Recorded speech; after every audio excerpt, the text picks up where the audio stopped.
Hi, welcome to Punchline Talks. My name is Marco, and today we're talking apprentices with Andy Bates. He's the Vice Principal of Gloucestershire College. Hi, Andy. Hi, Mark. How you doing? Great to see you. I'm very well, thanks very much. Okay, let's tell us all, please, about Gloucestershire College.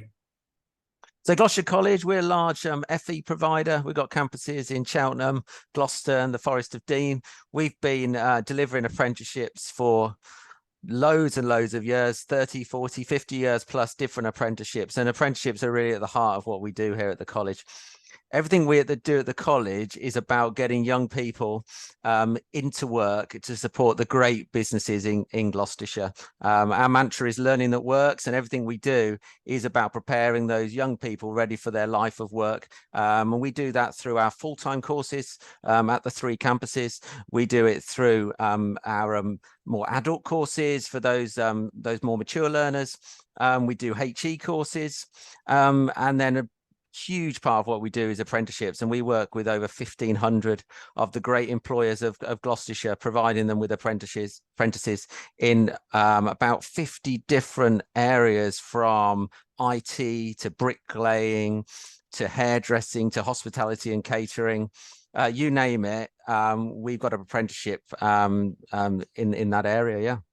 Now, there's obviously such a wide breadth of skills there that you train. Is there been a sea change in the way it's going? Obviously, we talk about cyber a lot. We talk about, but there's a shortage of builders. There's sort of shortage of talent, isn't there, at the moment?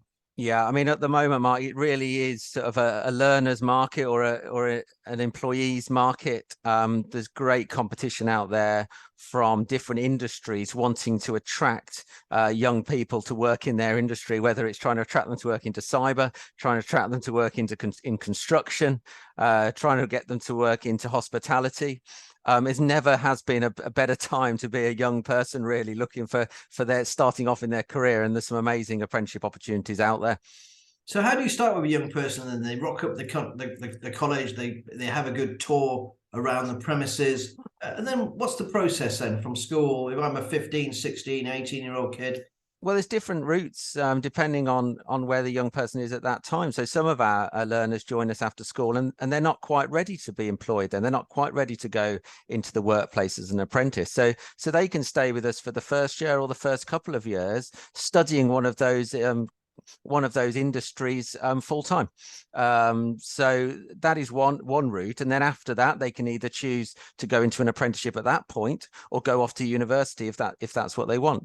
But we do have individuals that are ready at 16 to get into the world of work, and if that's the case, then that's fine as well. And there's other employers out there that are looking to take on 16-year-olds as an apprentice. So if you were to come along to the college, we'd sit with you and we'd talk through that. We'd say, well, what type of person are you? Are you ready to get into work now and do your day release and college work?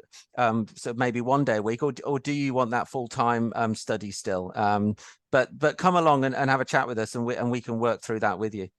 And what about if my maths and English isn't very good, or, I'm sort of pondering between college and uni? What would you say then?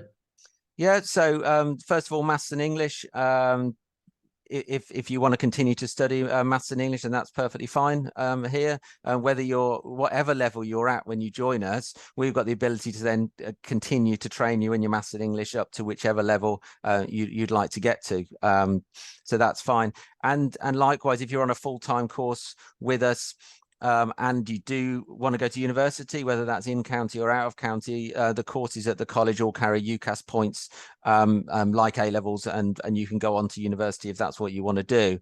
Many of our learners do stay in county after they've done their studies with us, working in some of the great companies that we've got in the county. So what sort of are the best apprenticeships, or what sort of are you seeing a sort of steady stream or rise in a particular area that most kids are focusing on, what most businesses are focusing on? Well, you've obviously got your IT and cyber, which is growing a lot. There's a lot of work been going on by Cyber First in the schools that are really raising the profile of what opportunities there are in cyber. So we've seen a big growth in that, but all areas really. So the construction continues to be really popular. But what we say to individuals, to learners, is one of the best ways to find an apprenticeship is for you to contact the employers yourself. You'd be surprised how many employers, if they received a letter or a CV from a young person saying they'd really like to work in their business, you'd be surprised how many of them would actually get back to you and say, yes, I'd like to take you and then work with us at the college to provide that apprenticeship. I think that's one sort of tip that I would give those people that want to do an apprenticeship. And what about getting to the college at all? Are there sort of grants available for transport if I live out in a stick somewhere, or or I come from a family that is struggling a little bit? Yeah, definitely. All I say is, if you would like to come to the college, but there are barriers, then come and talk to us. We have various bursaries available.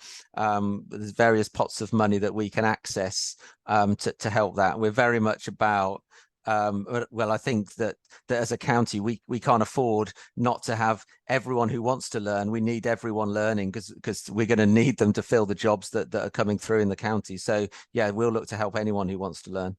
Now, the other thing about the colleges as well, you're one of the most greenest colleges in the country, I believe. Can you just quickly touch on that?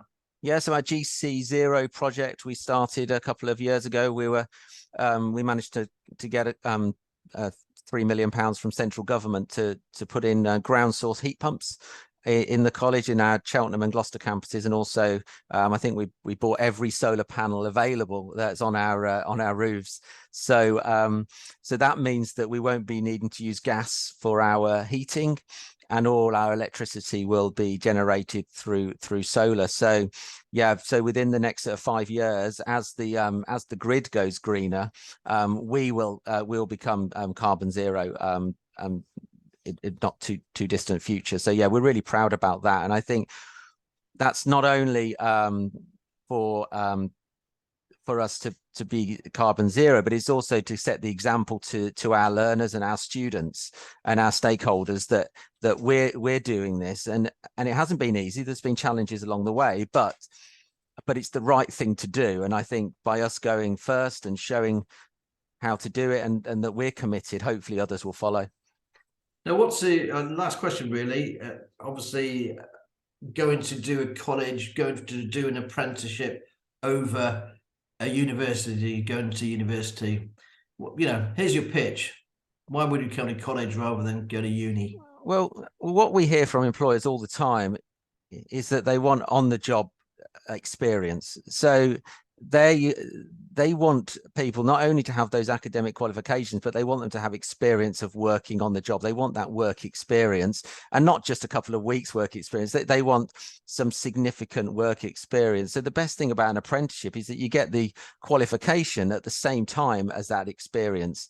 So I'll give you an example. We have learners on GE Aviation. They've been doing apprenticeships with us for a long time, and they take learners in at 18, put them through a degree course, but at the end of it, they've got 3 years of experience working at a senior level within GE. So when the graduates come through, the learners that have been on the degree are already 3 years ahead of those graduates coming through, and they haven't got the debt to go with it. So so it really is for those learners that want to get into work and they want to get that practical experience, then it really is the best path.